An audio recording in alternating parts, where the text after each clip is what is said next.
Hello everybody, welcome back to our tech channel. Today I'm going to show you what to do when your horn is not working on your Audi A4 Combi 2.7 diesel 2009 model. I'm gonna show you possible problems causing the issue and after that possible solutions. The most common problem for a not working horn is a malfunctioning fuse or a broken one. So the first step we want to do is find or locate the fuse box and diagrams on our car, and then we check if there is a malfunctioning fuse. The box location is always for this model at the left side, at the driver's side, as you see in the photo. You have to locate this part, remove the black plastic, and inside them you're going to see the diagram with all the fuses. And also at the fuses it should normally be a small book when you can find which fuse belongs to which part of your car. We have to locate the fuse which is responsible for the horn, and in my Audi A4 this fuse it's actually with the number 15. So what I have to do is find the number 15 fuse and use my fingers or anything available to take the fuse out and check if the fuse is working. Never seen a fuse before? You don't really know how they work or so? Don't worry, it's pretty easy. Now that you have the fuse out, it looks just like in the picture below. If you see, there is a small wire going through the two fuse connections. If you can see this wire in your fuse, that means that the fuse is actually working and there is no problem with it. If, although you cannot see this wire in the U-down form here, which connects the two metal parts of your fuse, then I should say you're pretty lucky, because this means this is the reason why your horn is not working. So what you have to do is just buy this fuse at a local store or just order it online and then replace it in the same place just before you put it back in. Be sure to look the diagram fuse box one more time and put it in the right place, in the right position. After that, just close it and your horn, it should actually be working. But in my case, this was actually pretty good, so I had to change the whole horns. Now we go to the part where we can locate our horn.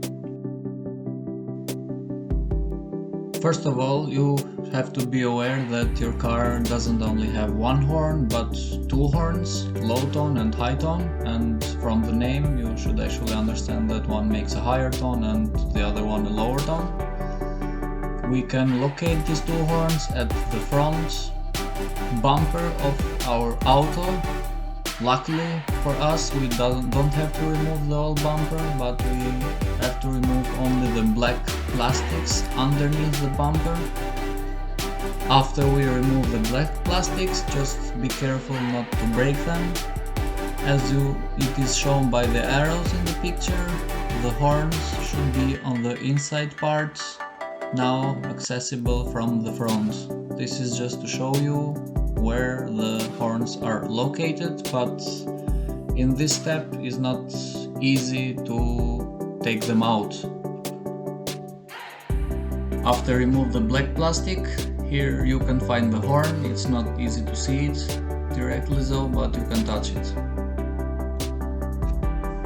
The next step is to remove the wheel, as I did. And after it, you have to remove the dirt plastic that is covering the wheel or protecting the auto from the dirt that the wheel throws. And to do that, you just remove the screws, and as I am showing you in the video, I only remove the front half of the screws. But if you feel sure, you can also remove all the screws and take it all out. I just remove the front half and then I put it on the sides and and start working on the horn.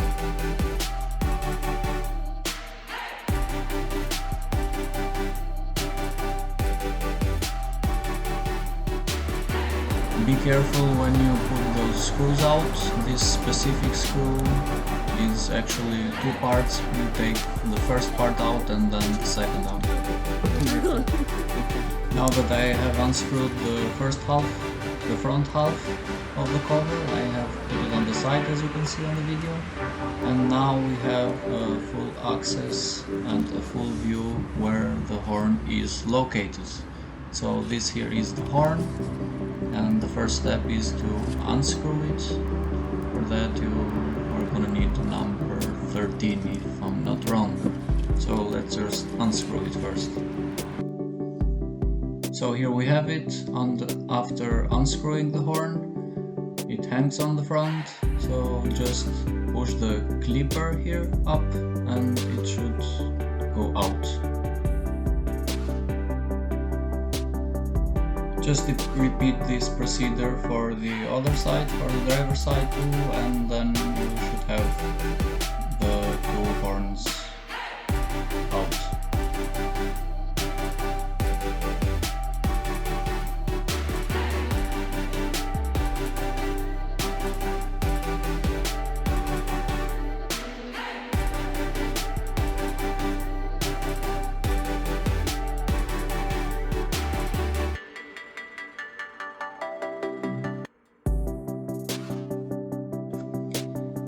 The next part of our journey is to test if the horns are working. To do that, we go to the back of our car at the reserve tire. Then we take the reserve tire out, so we have access to the battery. And then we connect the battery to our horn, as seen. And if it works, then we don't need to replace the horn. If it doesn't work though, then we have a defect horn and we need to replace it. So this is the high tone horn. Be sure to order only that if it's not working. And this is the low tone horn. Be sure to order only that if in case that is not working. Or in the worst case, as what happened with my car, I had to replace both of them. This is the horn package that I bought. It looks pretty good. Also not an original part. I just bought both of them for $30 or something. Now I'm just gonna mount those back in the car, and before I start to screw put everything back together, I just make a test that the horn is working.